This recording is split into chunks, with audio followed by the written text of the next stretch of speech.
زوجہ سے جو ہمبستری ہے وہ صرف اسی راستے میں جائز ہے جس سے اولاد ہوتی ہے، کیونکہ عورت کو اللہ نے بنایا ہے نسل بڑھانے کے لیے، تو کوئی بھی ایسا ہمبستری کا طریقہ اختیار کرنا جو نسل بڑھانے کا ذریعہ نہ ہو، یعنی وہ نیچرل نہ ہو، تو وہ حرام ہے۔ تو اس میں اللہ نے یہ حکم دے دیا۔ تو اس سے صاف یعنی حدیث سے بھی پتہ چلتا ہے اور تمام فقہاء کا اجماع بھی ہے اس آیت کی روشنی میں کہ مسئلہ تھوڑا حیا کے خلاف ہے، لیکن میرا خیال ہے بتانا ضروری ہے کہ پچھلے راستے سے عورت سے ہمبستری کرنا بالکل حرام ہے، ناجائز ہے، اور نبی صلی اللہ علیہ وسلم کی اس پہ بہت شدید لعنت ہے، بہت شدید وعید ہے۔ تو یہ بالکل اللیگل ہے اسلام میں کہ عورت کے پچھلے راستے سے اس سے ہمبستری کی جائے۔ جو لوگ لڑکوں سے بدفعلی کے عادی ہوتے ہیں ان کو یہ ایک چسکا لگ جاتا ہے، تو یہ حرام ہے، ناجائز ہے، کیونکہ اللہ نے بتا دیا کہ یہ تمہارے لیے بمنزلہ کھیت۔ اللہ نے ارشاد فرمایا نساؤکم حرث لکم، تمہاری عورتیں تمہارے لیے بمنزلہ کھیت کے ہیں۔ حرث عربی میں کھیت کو کہتے ہیں، تو بمنزلہ کھیت کے ہیں۔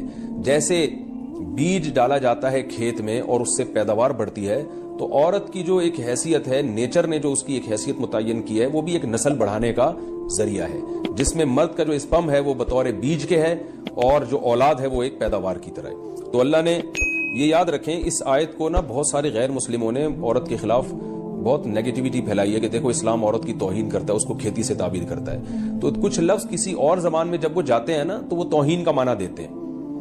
عربی میں جو حرث کا معنی ہے یہ تعظیم کے لیے ہے، توہین کے لیے نہیں ہے۔ اردو میں جو کھیتی کا معنی ہے وہ توہین کے لیے استعمال ہوتا ہے۔ کھیتی یعنی جو پاؤں میں روندی ڈالنے والی، اور زمین جو ہے نا پاؤں میں گویا روندی، اس کو روندا جا رہا ہے، تو اس لیے اس کا اردو میں بالکل اسی طرح جو لوگ ترجمہ کر دیتے ہیں کہ عورتیں تمہاری کھیتیاں ہیں، تو یہ ترجمہ میرا خیال ہے اس لیے درست نہیں ہے کہ اردو میں اس کا مفہوم ہی چینج ہو جاتا ہے، یعنی گویا ایک عزت کے لیے جو لفظ اللہ نے استعمال کیا وہ ذلت کا ذریعہ بن جاتا ہے۔ تو اس لیے کسی بھی زبان میں جب ہم کسی بھی لفظ کا ترجمہ کرتے ہیں تو اس زبان کے ہمیں محاوروں کو دیکھنا چاہیے کہ اس زبان میں یہ لفظ کس معنی میں استعمال ہو رہا ہے۔ مثال کے طور پر ہو سکتا ہے کتا کا لفظ کسی زبان میں وفاداری کے لیے استعمال ہوتا ہو، کسی کو لوگ ڈاگ کہتے ہوں تو اس کا مقصد ہوتا ہے وفادار انسان ہے، لیکن ہمارے ہاں اردو میں گالی ہے وہ، اور آپ بولیں کہ بھئی وہ فلاں قوم ڈاگ کہتی ہے تو ہم کتا کہیں گے، تو آپ جب اس کا ترجمہ اردو میں کریں گے تو کتے سے نہیں کر سکتے۔ تو اسی طرح یہ عربی کا جو لفظ ہے اس میں بھی یہ چیز غور یعنی ملحوظ رہنی چاہیے۔ تو اس لیے اس کا ترجمہ کیا جائے گا تمہاری عورتیں تمہارے لیے پیداوار بڑھانے کا ذریعہ ہیں، نسل بڑھانے کا ذریعہ ہیں۔ فاتو حرثکم، تم اپنے اس نسل بڑھانے کے ذریعے کے پاس آؤ، انا شئتم، جیسے چاہو، وقدموا لانفسکم، اور اپنے نفسوں کے لیے آگے بھیجو، یعنی اولاد کی نیت سے آیا کرو زوجہ کے پاس اور آخرت کے لیے انتظام کرو، یعنی اولاد پیدا کر کے جو تاکہ دنیا اور آخرت میں تمہارے لیے، فیوچر میں تمہارے لیے کام آئے، میں دنیا بھی داخل ہے آخرت بھی داخل ہے۔ تو اس آیت کا بھی ایک شان نزول ہے کہ صحابہ کرام تو چونکہ جو خواتین تھیں مکہ میں صدیوں سے وہ لوگ آباد تھے، ان کے سفر خاص طور پہ عورتوں کے سفر بہت ہی کم ہوا کرتے تھے۔ تو جب ہجرت ہوئی ہے اور جو ہے نا ہجرت کر کے بہت ساری صحابیات مدینہ آئی ہیں، تو مدینہ میں ان کے نکاح دوسری قوموں میں ہوئے، پھر انصار صحابہ سے بھی ہوئے۔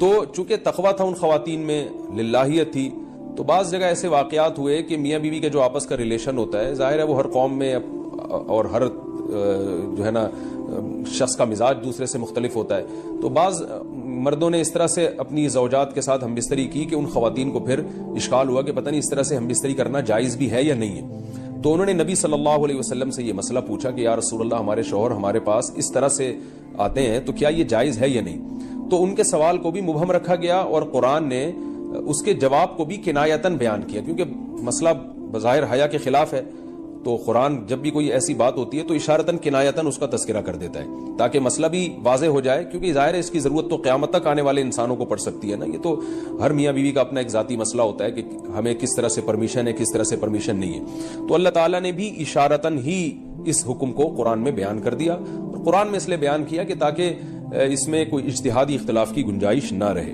تو اللہ نے قرآن مجید میں بیان کیا، فرمایا نساؤکم حرث لکم، تمہاری جو ازواج ہیں، تمہاری جو بیویاں ہیں، وہ تمہارے لیے بمنزلہ کھیت ہیں۔ کھیت کا مطلب کیا ہوتا ہے؟ پیداوار بڑھانے کا ذریعہ۔ تو اس میں سب سے پہلا مسئلہ تو قرآن نے یہ بیان کر دیا کہ زوجہ سے جو ہمبستری ہے وہ صرف اسی راستے میں جائز ہے جس سے اولاد ہوتی ہے، کیونکہ عورت کو اللہ نے بنایا ہے نسل بڑھانے کے لیے، تو کوئی بھی ایسا ہمبستری کا طریقہ اختیار کرنا جو نسل بڑھانے کا ذریعہ نہ ہو, یعنی وہ نیچرل نہ ہو, تو وہ حرام ہے. تو اس میں اللہ نے یہ حکم دے دیا.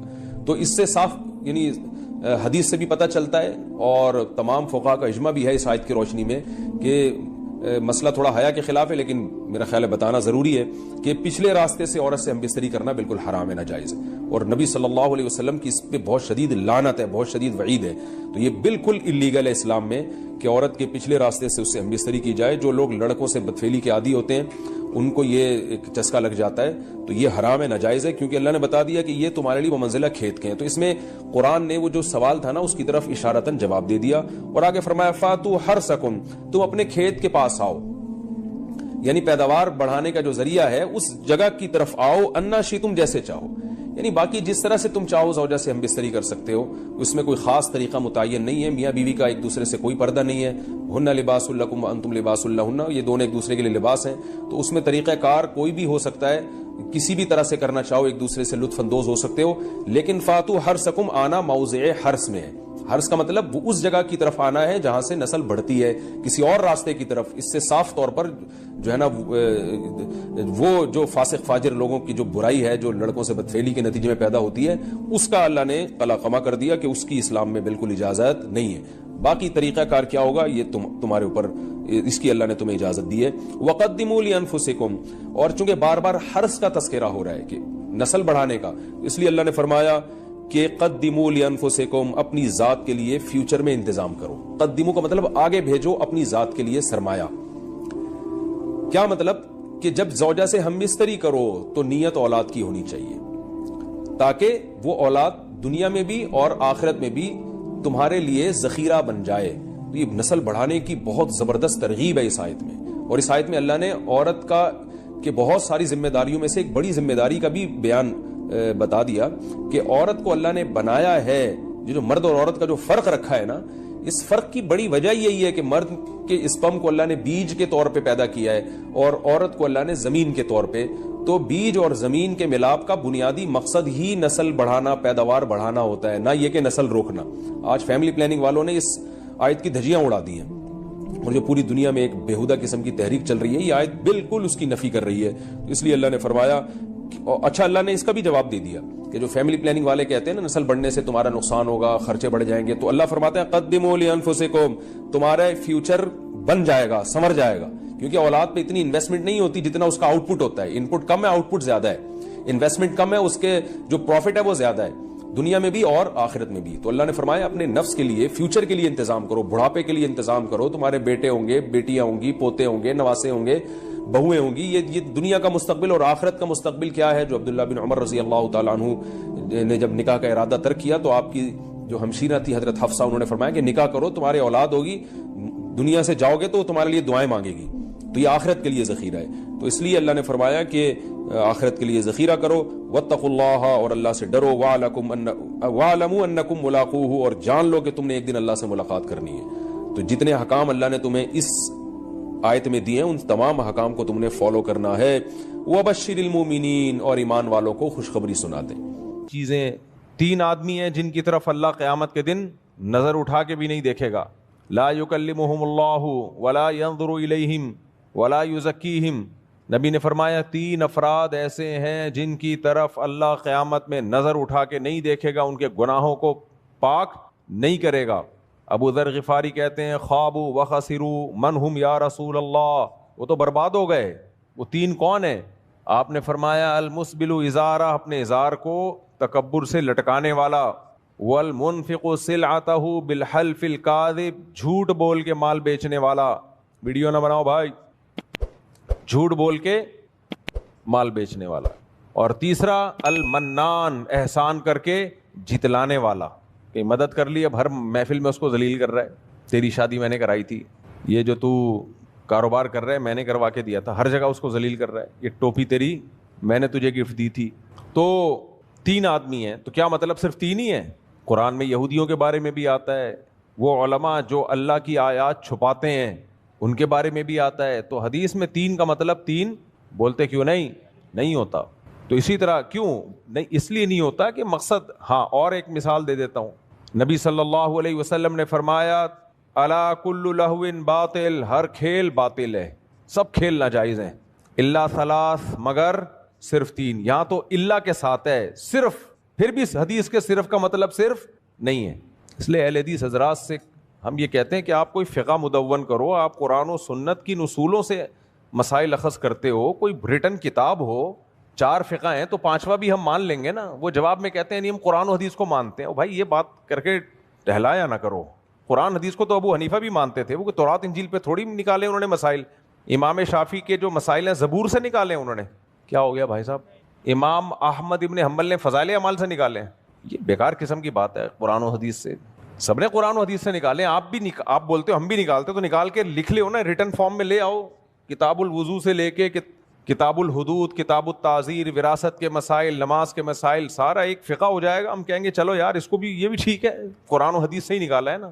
یہ نہیں ہو سکتا کہ انڈیویجولی ایک مولوی صاحب کا کوئی اجتہاد کچھ اور ہے, ادھر سے مولوی صاحب قرآن حدیث سے کچھ اور, وہاں سے مولوی صاحب قرآن حدیث سے کچھ اور. یہ تو امت کا بیڑا غرق ہو گیا ہے. ہوگا کیا؟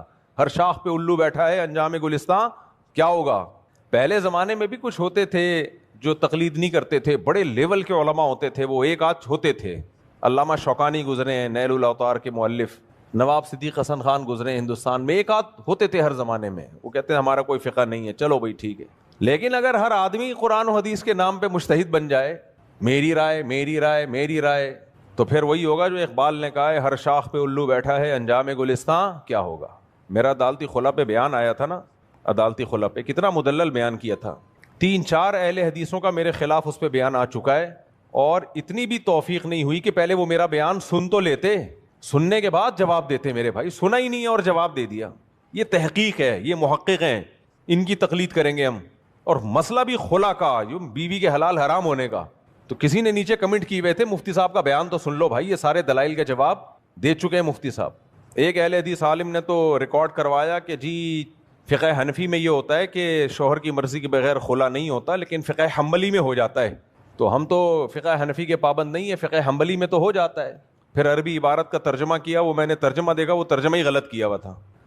حالانکہ میں ان کو بڑا ذی استعداد آدمی سمجھتا تھا, میں نام لے سکتا ہوں, لیکن میرا مقصد کسی کی عزت اچھالنا نہیں ہے.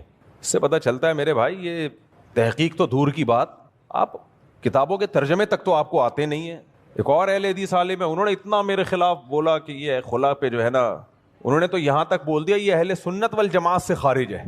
اس بیس پہ بول دیا کہ یہ کورٹ کے فیصلے کو نہیں مانتا, عدالت کے فیصلے کو.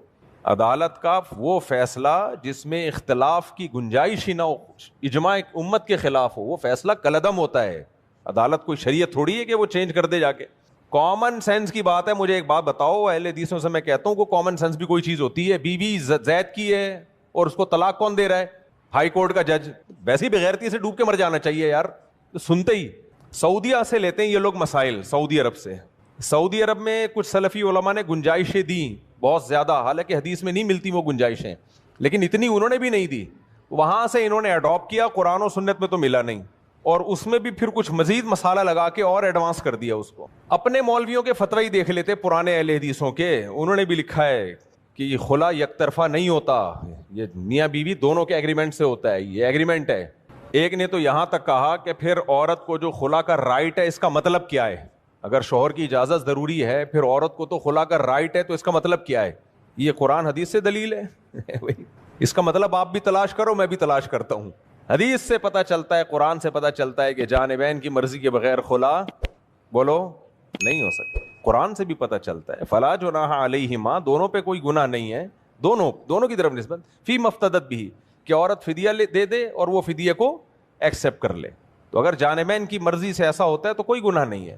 اور کمال کی بات ہے کہ اسلام نے مرد کو جب طلاق دینے کا حکم دیا, جب اس کو رائٹ دیا, تو اس کے رائٹ تو بڑے محدود کر دیے کہ اکٹھی 3 نہیں دے سکتے اور 1 سے زیادہ نہیں دے سکتے, اور عورت کے اختیارات اتنے بڑھا دیے, جب مرضی منہ اٹھاؤ کورٹ سے جا کے لو اور پتلی گلی سے نکل لو. یہ وہ ہیں جو ہمیں امام حنیفہ کی تقلید سے روکتے ہیں. سمجھ میں آ رہی ہے بات؟ میرا مقصد یہ بتانا, علم کا لیول یہ ہے. تو اس لیے سیدھا جو امت چلتی آ رہی ہے نا, 4 فقہ دنیا میں رائج ہیں ہمیشہ سے, امت انہی کو فالو کرتی ہے. ابھی سعودی عرب میں ہم ہو کر آئے نا, وہاں بوکھلائے ہوئے ہیں وہ لوگ بھی اب فقہ حنبلی کی طرف آ رہے ہیں. اتنے بوکھلا گئے ہیں, ہر شخص نئے مسائل مارکیٹ میں لے کر آ رہا ہے. اب آپ مجھے ایک بات بتاؤ, سعودی عرب میں جو 20 رکعت کو 10 رکعت کر دیا, آپ کسی غیر مسلم کو یہ مطمئن کہہ کے مطمئن کر سکتے ہو کہ حدیث میں کوئی تعداد متعین نہیں ہے؟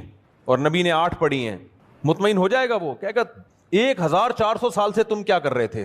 خدا کی قسم اس کا کوئی جواب کسی کے پاس نہیں ہے. 1400 سال سے تمہیں سمجھ میں نہیں آیا کہ نبی تو رمضان غیر رمضان میں 8 پڑھتے تھے, 1400 سال کے بعد تمہیں سمجھ میں آ رہا ہے؟